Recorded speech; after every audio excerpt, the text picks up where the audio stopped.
section today encompasses several parables for us to ponder, both in our hearts and in our minds. Most people move immediately to the parable of the sower and focus their time on the different seeds falling on different ground. Now, this is a very important parable, but let's come back to that just in a minute. I want to take a step back, and instead of going into the meaning of each of the parables, I want to talk about the question the disciples bring up. Why do you speak to them in parables? Now, the text provides a really good answer. To you, my disciples, it has been given to know. But for them, well, they see, but they don't see. And they hear, but they don't hear, nor do they understand. Let's unpack this question of why Jesus speaks in parables. I used to interpret Jesus' reasoning for speaking parables was to confuse those who weren't really genuine in the first place, and were probably just there for selfish reasons. I thought that the parable was a way of keeping the real Christians in the know and holding those others at arm's length by giving them a story that didn't really make any sense. I felt justified in this stance because even the disciples didn't always get it, and they had to have it explained to them as well. But then I did some digging on what really a parable was used for and how it really happened. You see, Jesus wasn't the first and definitely not the only rabbi to use parables. The traditional rabbinical teaching used by most rabbis had a four-part process.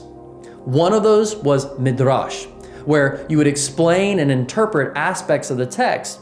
And parables, well, that was a common way for rabbis to do midrash in their teaching. They would declare their theme in which they wanted their listeners to hear. Then they would bring interpretation to that meaning through a parable. Then they would ask those listeners to engage with that understanding. The purpose of the parable was to do really two things. First, it was to help the listener understand the rabbi's major theme. The purpose was to help the crowd understand what the rabbi was trying to get at. Second, a parable was to force the listener into a decision. You see, if I give you a statement that is shown in the text and give you a whole lot of facts about that statement, you might gain knowledge, but it won't necessarily change your path or your heart. Let me give you an example. Many of us have gone through some form of confirmation class when we were younger, and we were given a list of statements and asked if we believe them to be true. Statements like, do you believe that Jesus is the Christ? Do you believe that he rose from the dead? And so forth. These are really good questions to ponder and come to a decision about. But let me ask you a question. Would Satan answer the same questions as you would? Is Jesus the Christ? Well, yes. But wouldn't Satan agree to that same statement? You see, he would.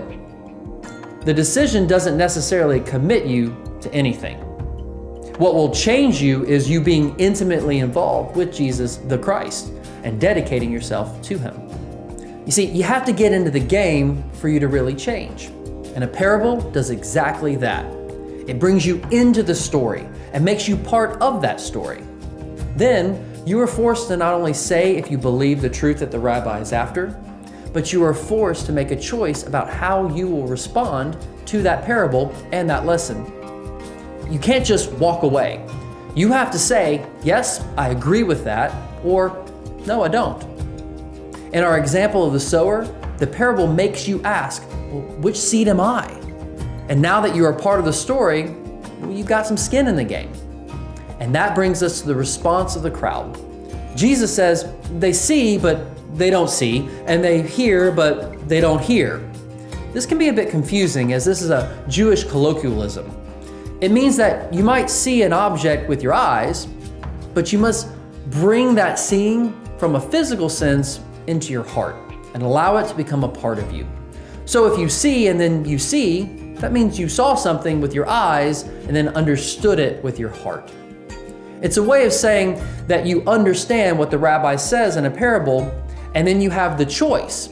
You can further hear and agree with him, or you can decide to disagree with that rabbi, and you will hear but not hear. So Jesus is saying that this crowd has received his message, but they have not taken it into their hearts and not been changed by it.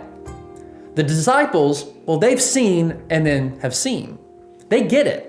Well, maybe not got the whole meaning of the message, but they have taken the message of Jesus into their hearts and are transformed by it. Why do the disciples get it and not the others? Well, simple. They are in constant relationship with the teacher. If you're wondering why the Bible is confusing to you or why God feels a bit distant and not as real to you, a deeper relationship with Him is required. And that takes spending time with Him and His Word. The text proves that it has nothing to do about the intellect or academia of a person, for even the prophets could not see as you do. Seeing and seeing is about knowing Jesus and being in relationship with Him. So now to the application. What are we to do with all that we have seen and heard in our hearts? If we are to be true disciples of Christ, meaning that we are the representation of who He is to the world around us, what's our charge from God? What are we to do with this information that we possess? Well, Jesus tells us, no one, after lighting a lamp, covers it with a jar, but he puts it on a stand so that those that may enter will see the light. Our charge? We must proclaim to others what we have seen, and heard to others. Do you know that only 1 out of 100 American Christians will tell in their lifetime even one person outside of their immediate family about their relationship with Christ? The call is to proclaim what we know, but for most of us, we take that heart knowledge and, well, we place it under our beds, or maybe in our pews on Sunday. And no one ever gets to see the light that we carry. We dismiss this through comments such as, well, I don't want to offend others by talking to them about Jesus. Or, you can't talk about Jesus in this day and age, it's way too controversial. While this was exactly what made the first century church successful, let's think about it another way. What if you believed what Jesus was saying with all of your heart, and you started living your life where every breath was about Jesus? You wanted, with every bit of your being, to be like Christ. You lived as a disciple. Not perfect by any means, but dedicated. Your light of Jesus would be so evident that it would show for anyone to see. Do you realize that you wouldn't have to go up to anyone and talk to them about Jesus? They would naturally come to you and ask, "What's different about you? I want what you have." Evangelism would actually occur by you simply loving and caring for your neighbor and being so vibrant that others would gravitate towards you. But are you willing to make that choice? The parable has been proclaimed. You are now a part of the story. What will your choice be? Will you become the light?